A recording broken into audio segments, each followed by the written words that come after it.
নাসিরুদ্দিন পাটোয়ারি উঠতে বসতে এবং তার সঙ্গী সাথী তার লোকজন সহকারে তাকে যেভাবে অপমান করছেন, যেভাবে গালাগাল করছেন, এটা কোনো অবস্থাতেই ভদ্র সমাজে শোভনীয় নয়। কোনো রাষ্ট্রীয় কালচারে এটি ধারণ করা হয় না। যে দেশে বিচার ব্যবস্থা আছে, যে দেশে সভ্য সমাজের সামাজিকতা আছে, যে দেশে মানুষের বিবেক আছে, বোধ আছে, সেখানে একজন প্রবীণ রাজনীতিবিদকে প্রকাশ্যে উঠতে বসতে অহরহ এভাবে যেভাবে মির্জা আব্বাসকে পচানো হচ্ছে, এটা সমর্থনযোগ্য নয়। এটির সামাজিক প্রতিরোধ দরকার, এটির রাষ্ট্রীয় প্রতিরোধ নয়, রাষ্ট্রীয় বিচার দরকার। এবং এই ধরনের ঘটনা আমাদের সমাজে যেন পুনরায় না ঘটে, এই ব্যাপারে সকলের সচেতন হওয়া দরকার। ব্যক্তি মির্জা আব্বাসের বিরুদ্ধে অভিযোগ অনেকে থাকতে পারে, যা যা বলা হচ্ছে সেটা সত্য হতে পারে, তার জন্য আইন আছে, আদালত আছে, বিচার আছে, তথ্য আছে, প্রমাণ আছে। কেউ যদি চাঁদাবাজি করে, কেউ যদি ধর্ষণ করে, কেউ যদি অন্যায় করে, এমনকি আরও জঘন্য অপরাধ করে, প্রচলিত অর্থে আপনি কোনো অবস্থাতেই তার বিরুদ্ধে সামাজিক মব তৈরি করতে পারেন না। মাইক লাগিয়ে প্রকাশ্যে তার ব্যক্তিগত জীবন তছনছ করে দিতে পারে। যখন আপনি এই কাজ করেন, ইট মিনস রাষ্ট্রীয় বিচার। যদি মির্জা আব্বাস চাঁদাবাজ হয়ে থাকেন, চাঁদার টাকায়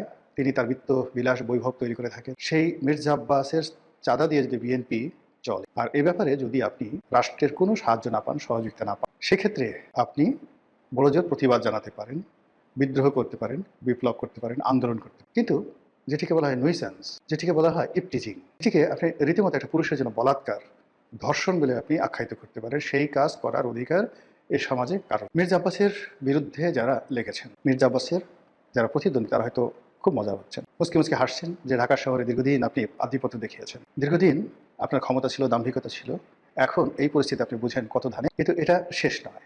এক মির্জা আব্বাসের মাধ্যমে বিএনপিকে হেয় করা হচ্ছে, মির্জা আব্বাসের মাধ্যমে পুরো বিএনপি রাজনীতিকে ধ্বংস করা হচ্ছে, মির্জা আব্বাসকে পুষিয়ে দেওয়ার মাধ্যমে তারেক জিয়াকে টার্গেট করা হচ্ছে, তারেক রহমান সাহেবের পরিবারকে টার্গেট করা হচ্ছে। যারা মির্জা আব্বাসকে চাঁদাবাজ বলে গালি দিচ্ছে, তাদেরই আরেকটি অংশ। বা তারা কি তারেক রহমান সাহেবকে গালাগাল দেয়নি? তারা কি সালাউদ্দিন সাহেবকে গালাগাল দেয়নি?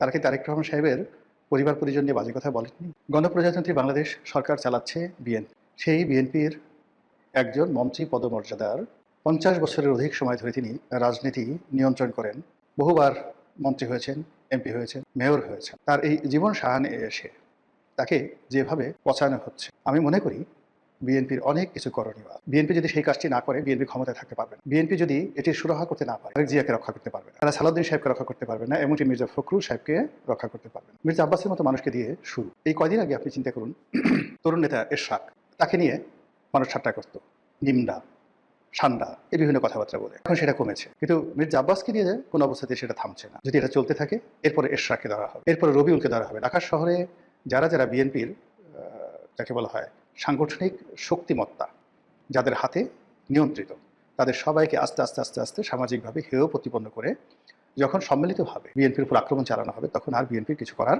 সবচেয়ে বড় কথা হলো যে একজন মানুষ, প্রবীণ একজন মানুষ, তিনি এই সমাজে লাঞ্ছিত হচ্ছেন, আমরা সবাই মজা নিচ্ছি। এ যেন আদিমকাল, এ যেন আইএমএ জাহিলিয়াতের যুগ হয়ে গেল। আরে বাবা, দরকার হলে মির্জা আব্বাসকে মেরে ফেল, তাকে জীবন্ত কবর দাও, তাকে পুড়িয়ে মারো, কিন্তু একজন জীবিত মানুষকে এভাবে লাঞ্ছিত করার কোনো অধিকার কোনো সমাজের কোনো ব্যক্তির নেই। অন্যদিকে এই যে মির্জা আব্বাসকে এত অপমান করা হচ্ছে, আমি অবাক হয়ে গেলাম যে বিএনপি একজন শীর্ষ নেতা আজ পর্যন্ত একটা হুমকি দেয়নি, আজ পর্যন্ত একটা ধমক দেয়, আজ পর্যন্ত কোনো ব্যবস্থা গ্রহণ করেনি। বিএনপি রাষ্ট্র ক্ষমতায়, রাষ্ট্র ক্ষমতায় থাকার পর যদি এই অবস্থা হয়, তাহলে রাষ্ট্র ক্ষমতা চলে গেলে কি অবস্থা হবে? এবার রাষ্ট্র ক্ষমতায় থাকতে যদি একজন এত বড় নেতাকে হয়, তাহলে অন্যান্য যারা মন্ত্রী আছেন, এমপি আছেন, তাদেরকে যদি এর সাথেও ন্যাক্কারজনক অপমান, ন্যাক্কারজনক ট্যাগ দিয়ে আজে বাজে কথাবার্তা বলে তাদেরকে যদি লাঞ্ছিত করা হয়, অপমানিত করা হয়, তাহলে কি হবে? মির্জা আব্বাসের একার নয়, মির্জা আব্বাসের যারা বয়সী লোক আছেন তাদের সকলের, আপনার আমার সকলের। মির্জা আব্বাসের ক্ষেত্রে যে ঘটনাটা ঘটছে, সেই ঘটনা আমার ক্ষেত্রে ঘটতে পারে, আপনার ক্ষেত্রে ঘটতে। মির্জা আব্বাসের সঙ্গে আমার ব্যক্তিগত কোনো সম্পর্ক নেই, গত 2-4-5 বছর ওনার সঙ্গে আমার টেলিফোনে কখনো কথাবার্তা হয়, কিন্তু ওনার এই অবস্থা আমাকে ব্যথিত করছে, আমাকে অপমানিত করছে।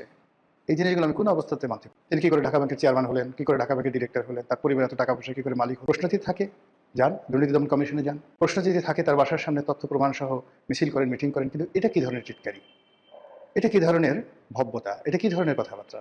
এই অবস্থা কোনো অবস্থাতেই সমর্থনযোগ্য না। তারেক রহমান সাহেব, মাননীয় প্রধানমন্ত্রী, স্বরাষ্ট্রমন্ত্রী যারা আছেন তারা, এবং বিএনপির যে সকল শীর্ষ নেতৃবৃন্দ রয়েছেন, যাদের আওয়াজ আছে, যাদের ভিশন আছে, যাদের মিশন আছে, সবাই একটু চুপ করে ভাবুন তো। আপনাদের কেউ কেউ হয়তো মির্জা আব্বাসের মৃত্যু কামনা করেন, আপনাদের কেউ কেউ হয়তো চান না যে মির্জা আব্বাস, কিন্তু মির্জা আব্বাস তো is a part of BNP. বিএনপির দুঃসময় সে কি কিছু করেনি? তার জীবনের একটা বিরাট সময় বিএনপির জন্য কি সে শেষ করে দেয়নি? এই অবস্থাতে কেন তিনি লাঞ্ছিত হবেন? কেন তিনি একজন বিএনপির মধ্যে কোনো বন্ধু পাচ্ছেন না? কেবলমাত্র নয়ন নামে যুবদলের একটি ছেলে এই সময়টিতে তার পাশে দাঁড়িয়েছে। নয়ন ছাড়া কি বিএনপিতে অন্য কোনো যুবদলের ছেলে নেই? যুব মহিলা মানে যাকে বলা হয় মানে মহিলা দলে যে নেত্রী যারা আছেন তারা কি নেই? অন্য কোনো পুরুষ কি নেই? অ্যাটলিস্ট এই কথাগুলিকে বলা যায় না যে না এটা ঠিক নয়, this not the right way, this not the correct way. সমালোচনা করতে চান, বিদ্রোহ করতে চান, ঘৃণা জানাতে চান, নিন্দা জানাতে চান, দেয়ার ইজ এ কোর্ট, এই বাংলাদেশে আছে।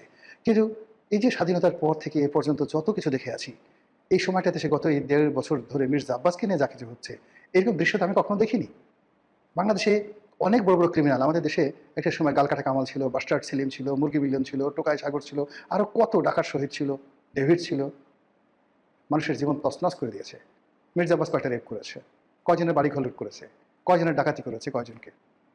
মির্জা আব্বাস কয়জনের বাড়ি থেকে খাওয়া দাওয়া করেছে। আর দেখেন তো মির্জা আব্বাসের ওই বাড়িতে এ যাবৎ কত লক্ষ মানুষ খাওয়া দাওয়া করেছে, তিনি এই জাতির জন্য কী করেছেন, দেশের জন্য কী করেছেন, এটা হিসাব করেন না।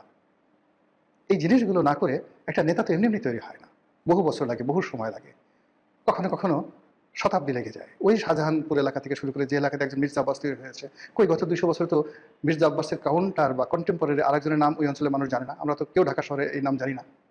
এটা কি এমনি এমনি চাঁদাবাজির কারণে তো সে আজ এই পর্যায়ে আসছে? এই ঢাকা শহরে তো অনেক নেতা আসছে, কিন্তু মির্জা আব্বাসের টেম্পোরারি তো দ্বিতীয় কোনো নাম আমরা ঢাকা শহরে বলতে পারি না। এটা কেবলই চাঁদাবাজির জন্য, কেবলই বিএনপি রাজনীতির জন্য? তার কি কোনো ভালো কাজ নেই? সেই ভালো কাজগুলো অ্যাপ্রিসিয়েট করার মতো মানুষ যদি বিএনপিতে না থাকে, এই যে মির্জা আব্বাসের যে পতন, এই পতন থেকেই বিএনপির পতন শুরু হয়ে যাবে। মহান আল্লাহ আমাদের সবাইকে হেদায়েত দান করুন এবং হেফাজত করুন। আসসালামু আলাইকুম রহমতুল্লাহি ওয়া বারাকাতুহু।